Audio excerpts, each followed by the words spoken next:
It is such big shoes that I'm wearing right now to come in after such an interactive presentation. But I'll give it my best. I am Kisaakye Angelline. I serve in the Department of Development Studies. I also want to ask the same question that previous presenter gave. Is my topic related to me? Was it chosen because of that or something? But I hope, I know that in our audience, we also have some children who have been invited. Of course, the youths are there. There's no question about that. So I'm going to present on the role of children and youth in promoting environmental democracy. In Uganda, we define children as people who are below the age of 18. The youths are, one is a youth until they cross over to adulthood. I don't want to take much time defining that. I know we are university students. We know the differences and the nomenclatures there. As I was looking at the same topic shared, I said, let me remember what I was during that time, a child. With that definition, I remember I personally doing some work related to that photo. That's why I specifically chose that out of all the photos that the public domain allows us to share. Back in the times when I was a child, I would not want to say the year.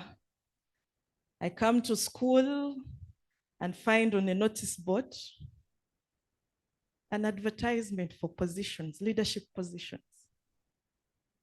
I don't want to describe that if I was a child, I was told, then now I became something different. Of course, you can relate.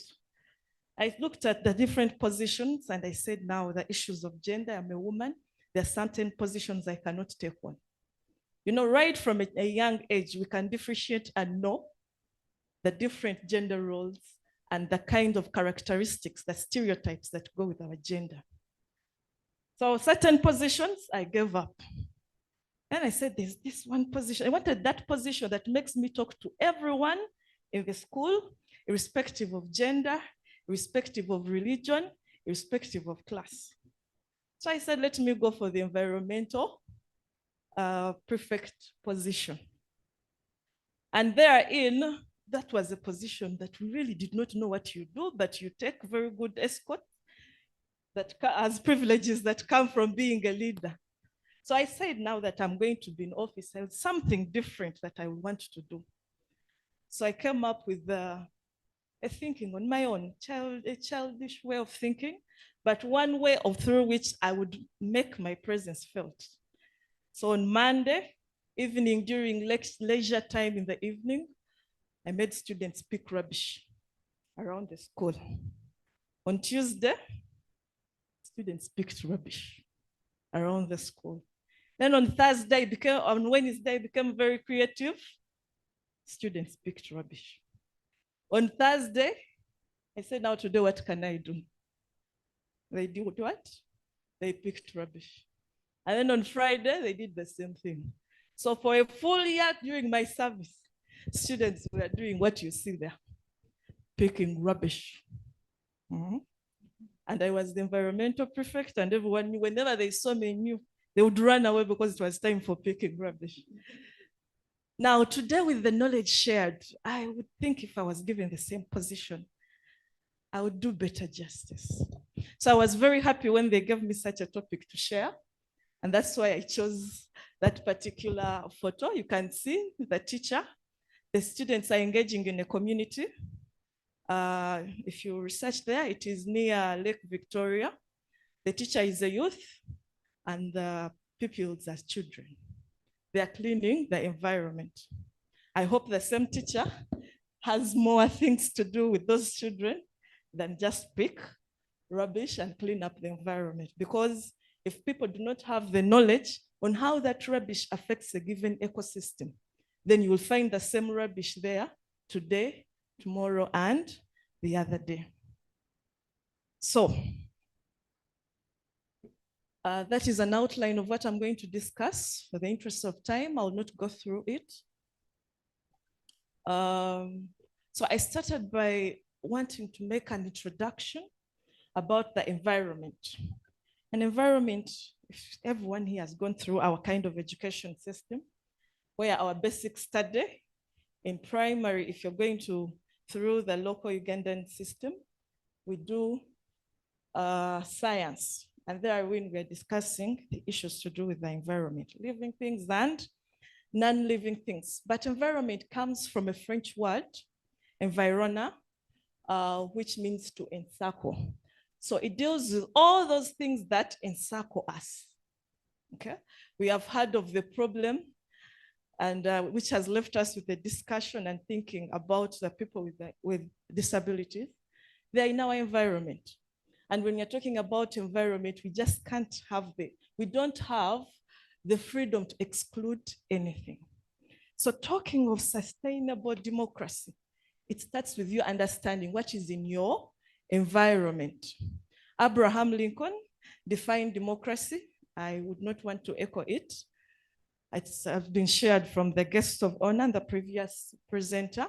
The rule of people, for the people, but most importantly by the people.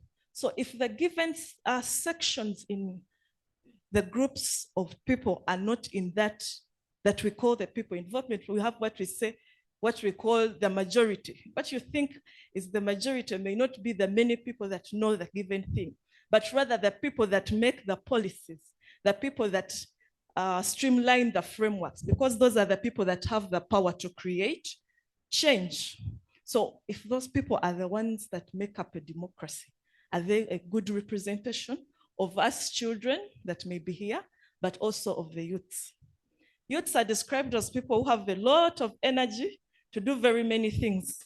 Often of the times we are underrepresented as well, because there's a generational gap.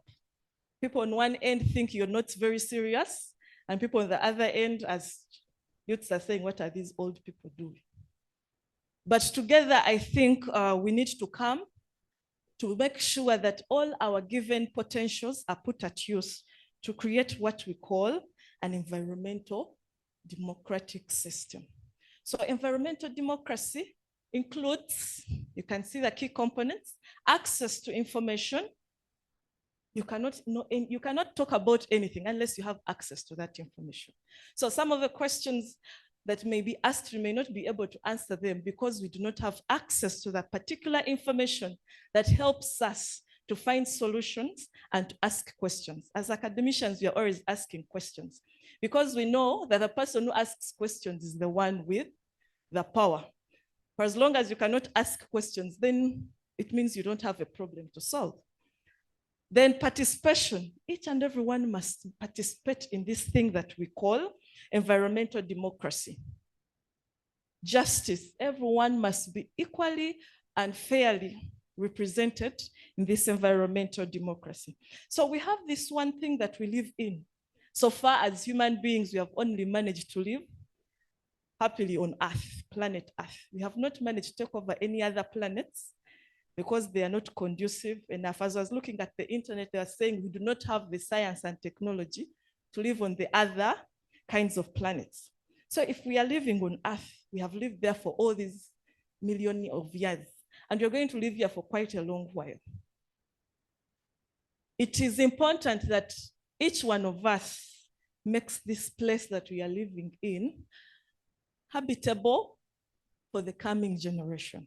Because the way we found it is because maybe other people might have done something good to keep it as good as you see it, or some people did something bad that harmed the environment and we are paying off the costs. How do we revert that? We have to make this information very accessible. We have to make it participatory and just. So I retrieved that from the Royal Declaration on Environment and Development. So what could be the importance of us ensuring that sustainable, environmental democracy is in place? What is it? After you have understood that it is there, what it is, how do you ensure that it's there? because you cannot ensure something that you have not conceptualized on what it is. So it is important that to ensure sustainable development, that to ensure environmental democracy for the sake of sustainable development and safeguarding the environment for future generations. So we need to move, as youths have to move way beyond the interface of this that we are here, but you also think about today you're a youth, tomorrow you will not be. There will be other youths. Today you're a child, tomorrow there will be other children when you're growing old. But can those same children have a safe space in this environment? Can they have a sustainable democracy where they participate, where it is just, and where they have access to all the information to keep it safe for all of us? So I was asking there on the link, how then does civil society come in? Because over the time we have been told that civil society comes in to meet the gaps that if you're in a developing country like here, most of our governments are overstretched. So civil society is coming to cover those gaps, but also to demand for accountability from given stakeholders. But now civil societies are also being the stakeholders in the development discourse. For example, in Kyambogo, you do not pass a program where you have not involved key stakeholders to discuss on the content that you're going to teach the students. Because when we graduate you like development studies students, it is some of the places that you seek employment mostly is in civil society. So the missing link is, how does civil society harness the resource of children and youth in all its inclusivity and create a sustainable and environmental democracy? Why is it important for us in this discourse? In this symposium entitled The Role of Civil Society for Democracy and Sustainability, why do we have to talk about children and youth?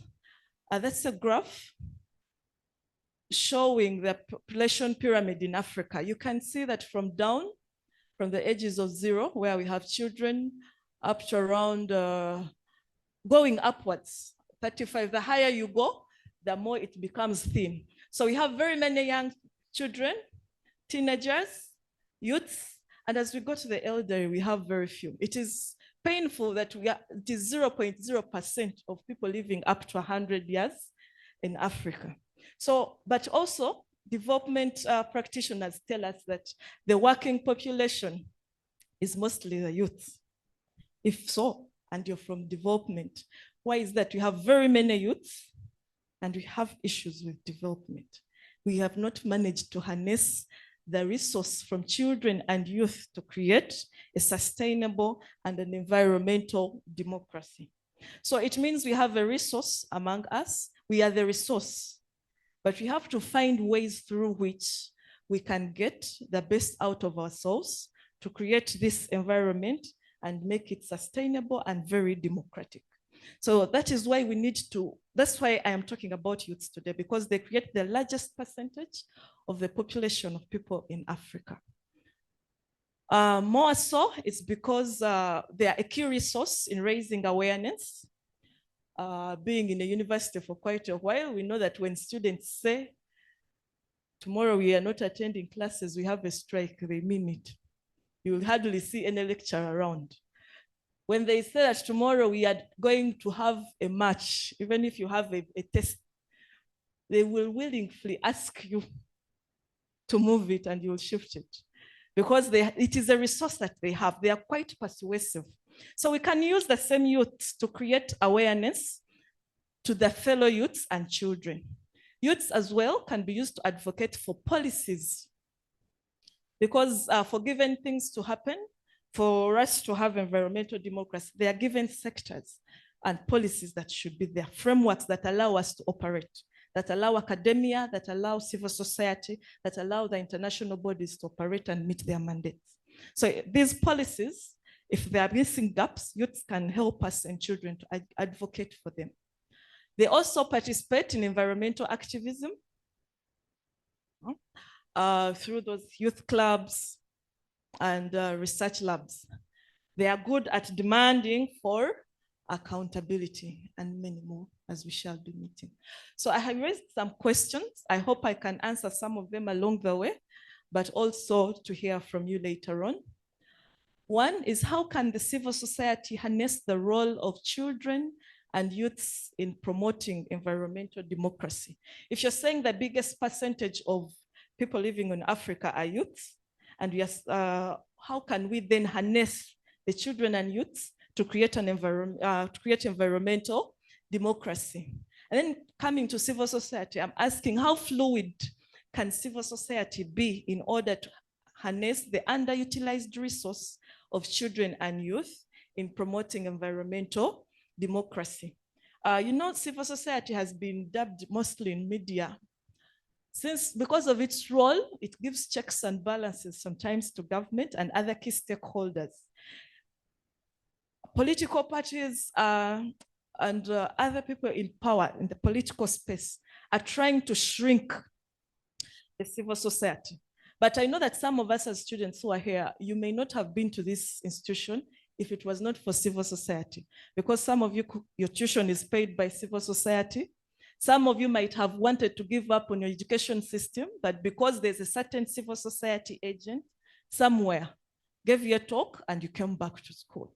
In the time of mental health, this is an era after COVID where we have seen high rates of increase in mental health, mental instability. Civil society has been key at doing that. So how fluid can it be against all these challenges to harness the underutilized resource in children and youth to promote environmental democracy? And then 3, what is the critical nexus between civil society, environmental democracy, and academia? Someone was asking, is sustainable development there? Now, at this point, is even environmental democracy there? And if it's there, at what point does civil society meet this democracy, which its being there is debatable? And then how does academia meet? Because that nexus is what we need to have all stakeholders on board. It should be very inclusive.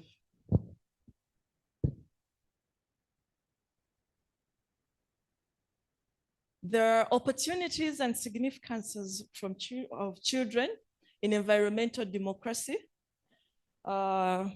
Youths and children have been good at giving fresh perspectives. They are very innovative. There is a run that was there where they were asking, they were looking for youths to deal with climate change. And the best came a student who used humor in creating, in teaching against climate change. And he's doing lots of skits. People come and attend, they laugh, but they get the information. So such fresh perspectives are usually provided by the youths. The long-term impact, of course, youths, considering the age, we believe that you could be here for a long while, and your impact on civil society, on academia, and the issue at hand on sustainability is long. They're good at advocating voices for sustainable policies, advocacy. The youths have been very good at embracing social media. So I believe if we bring the youths on board, they can use social media, reach very many other people, but also preach the gospel of environmental democracy. So you'll find a youth who has nothing to know about ICT, very good at handling several interfaces. So we can use that resource to build on sustainability and on different levels. We have online campaigns, connecting youth activists worldwide, and cooperative movement. I am a firm believer in the cooperative movement. I believe that most of our problems in developing countries can be solved through the cooperative movement. We have heard of the Ubuntu, kind of the Africanity, whereby we believe that because you are, I am, and because I am, you are. That's the reason that explains why we have very big functions, introductions and weddings and burials, which take quite a time. Because we believe that the function is not just because you as the bride or the groom. It is there for the whole clan, for the whole village, and whoever you interface with. We have a new bride I think he will share with us the experience.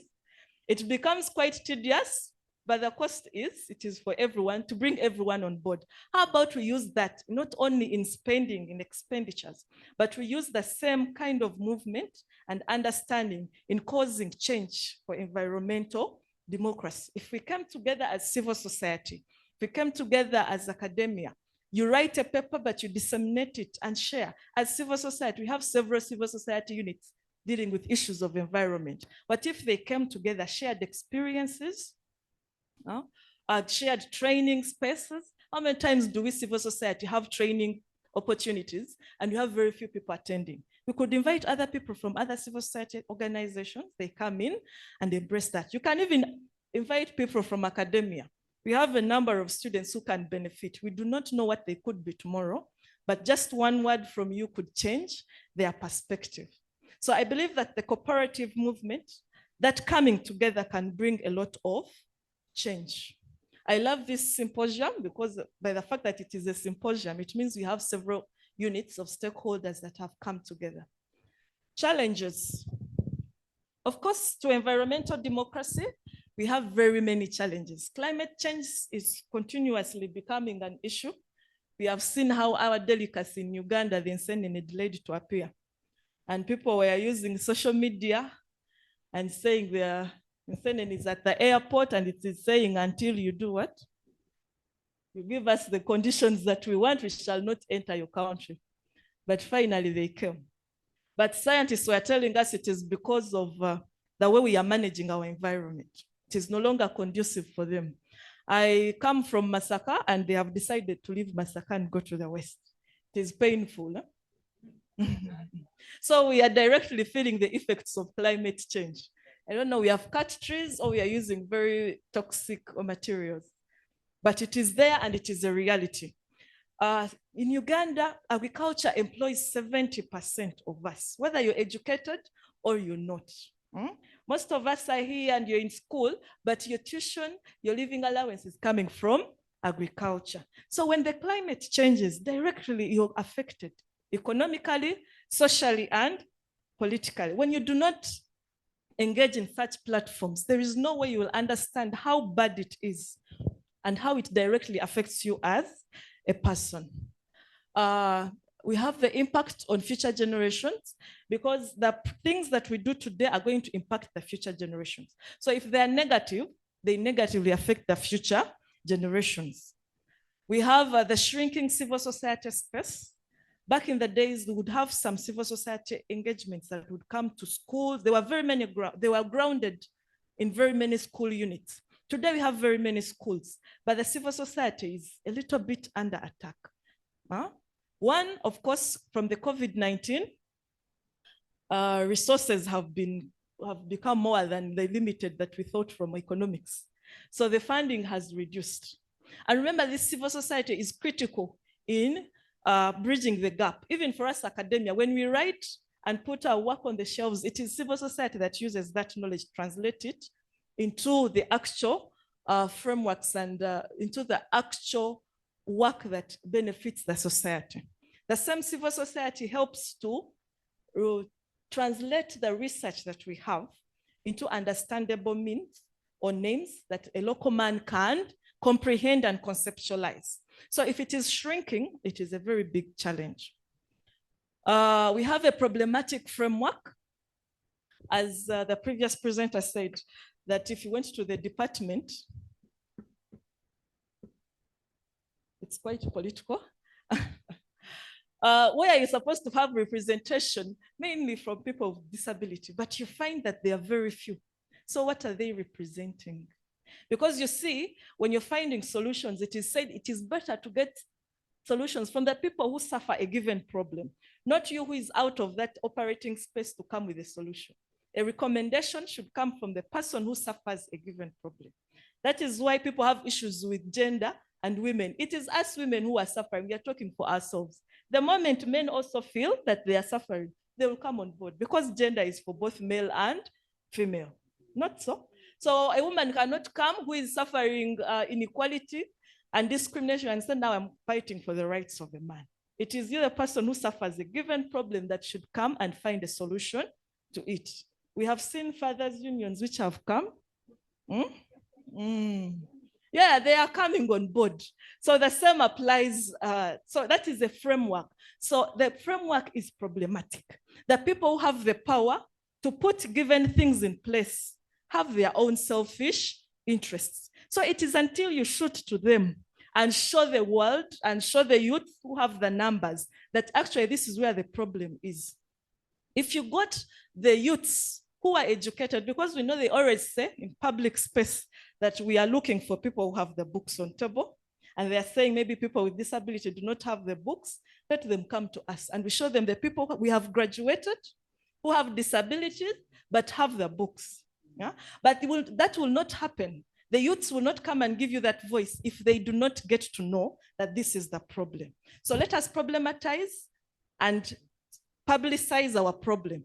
To these people who have the numbers, they will engage the social media. You have seen the potholes. What we did, there was an engagement on social media and people were taking pictures of potholes and showing them how they are lakes and rivers and all that. And it's called for action from government. So if the framework is problematic, you also attack that particular framework, because that framework is the one that causes the policies that allow you to operate. We have also competitive civic engagements. Even members of civil society are competitive. Even us in academia, as you write, before you actually put down what you have written into action to benefit the people you are writing for, you realize another colleague has published, so you said, no, let me leave that and go and write another article. So you find that you're writing very many of the things we keep on shelves because of competition. How about we come down and now go in coherence with action? And when we do the action, we do it cooperatively. And then we also have a challenge from post-COVID-19 shifting priorities. Because of the COVID-19, resources were attacked, so the priorities of given funders and stakeholders have changed. And some people think issues of the environment are really not so pertinent. They have the feeling that it's not an urgent issue. We need to put medicine in hospitals. Why should we now come and start a campaign on environmental democracy? But people are in hospitals because of the environment they live in. Huh? People could be joining the people with disability because of the environment that we are living in, because it is not sustainable, it is not good for us. So it is affecting us. So those shrinking priorities continue to challenge us. Resource constraints, I can't explain that more. I think it is clear. Policy and implementation mismatch. Uganda is known for having very good policies, but when it comes to implementation, we have a very big challenge. So we have to meet that mismatch. And academia, we are writing, but we also have to come and work hand in hand with the civil society and get things working. How can civil society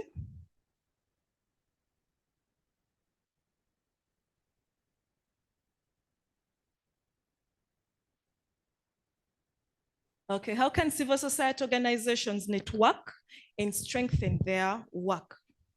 So I was responding to some of the questions that members from the civil society had. Want to hear from the academia. I still think that social media is bringing a lot of pressure on given stakeholders who in otherwise would not have thought on acting on given issues. So we have a technology leverage. On today's youths and children, even if you get a child who has never stepped in school and you give them a smartphone, you will be surprised on how they manage the interfaces. So they are a technology-forward generation. So let's use that technology to strengthen our civil society work, to strengthen and fight for sustainability. Partnership, corporations, consortiums, and alliances. We can come together, like this is one of the interfaces where you see different stakeholders are coming together and are doing a partnership. They are coming together to agree. So I think also civil society organizations can do that. I know that they have already been doing that. They have the groups that bring them together, but now they have to publicize that so that even those that are far away from the town, from the urban setting, can benefit Bridging the generational gaps. Yes, in the environmental issues, the youths think the environment concerns people who are of not their age. The children think they still have a lot of time and the environment is not their issue. But I'm saying this is why you're going to live. Actually, you're going to live here longer than the rest of the people in on that pyramid. So you should make the environment very sustainable. But that way, the old people who have the knowledge on sustainability should share it with the young generation. Then the young generation harnesses technology. In the use of corporations, we can be able to move forward and have civil society organizations work appreciated. Collaborative projects with private sector, governments, academicians, and other sectors. I also know that civil society is good at advocacy and lobbying, but I think we need now more of that being done together, unicably. Innovation labs.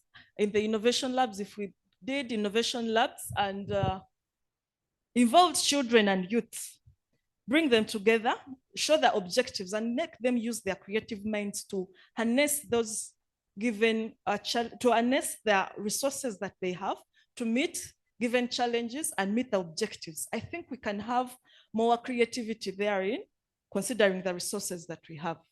So those innovation labs are very good, and youths, considering their responsibilities may not be very many. So they are willing, they are versatile, they can move from place to place and innovate.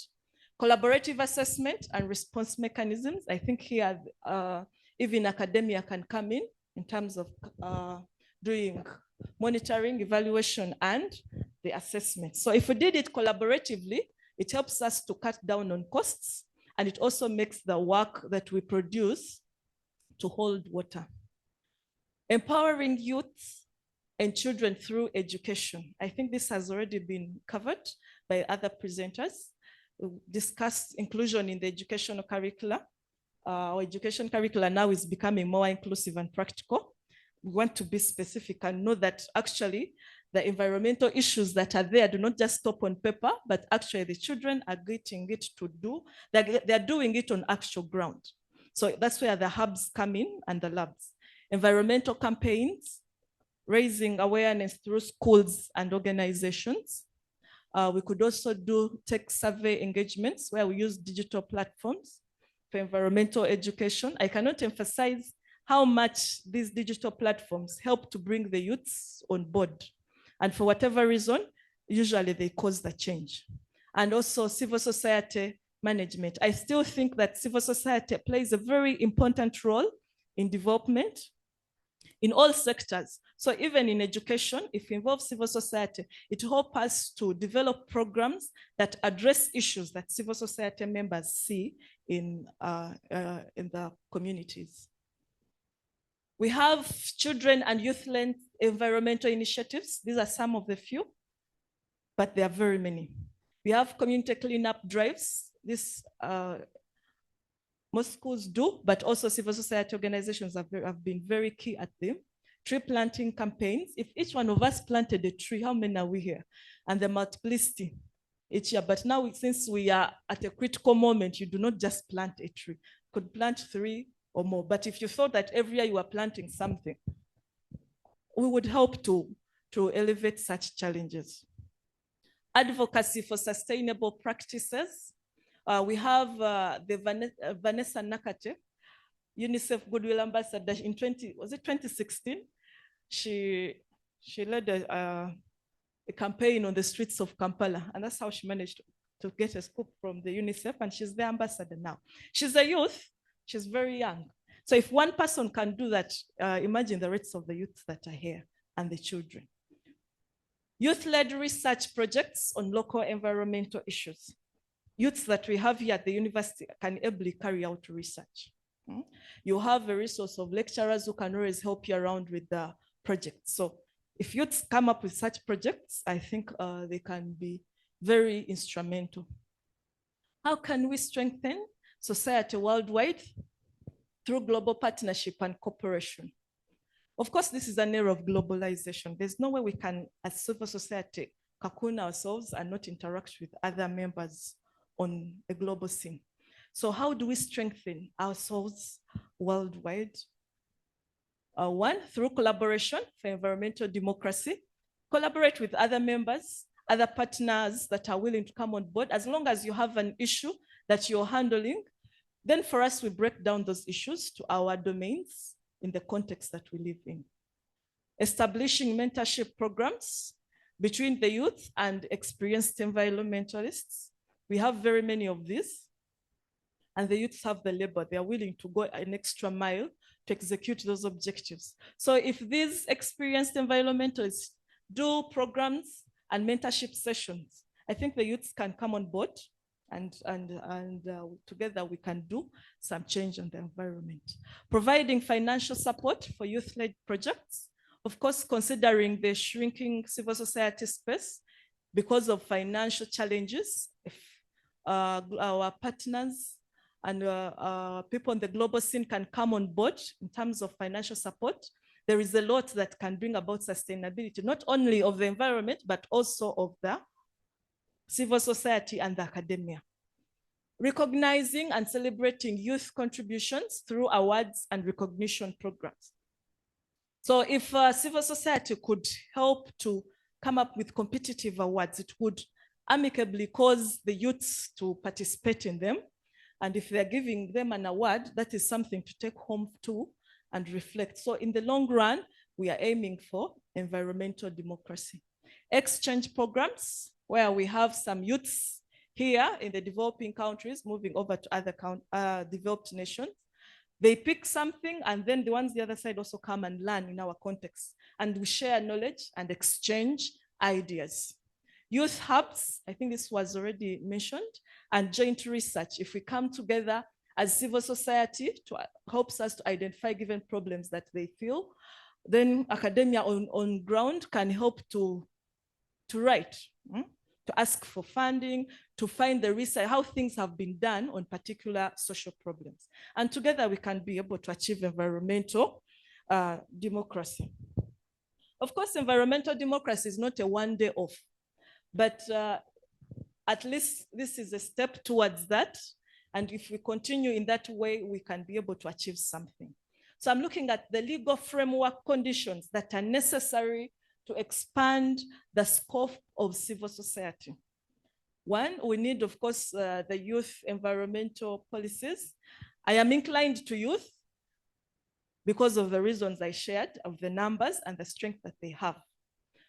Lobbying for youth representation in environmental decision-making bodies. Most of these environmental decision-making bodies do not have youth, but they are leaving out a very big resource that is going to be able to implement those decisions that they make. So if you bring them on board and use them throughout the decision-making and the creation of those policies, I think they can be able to implement what they understand best.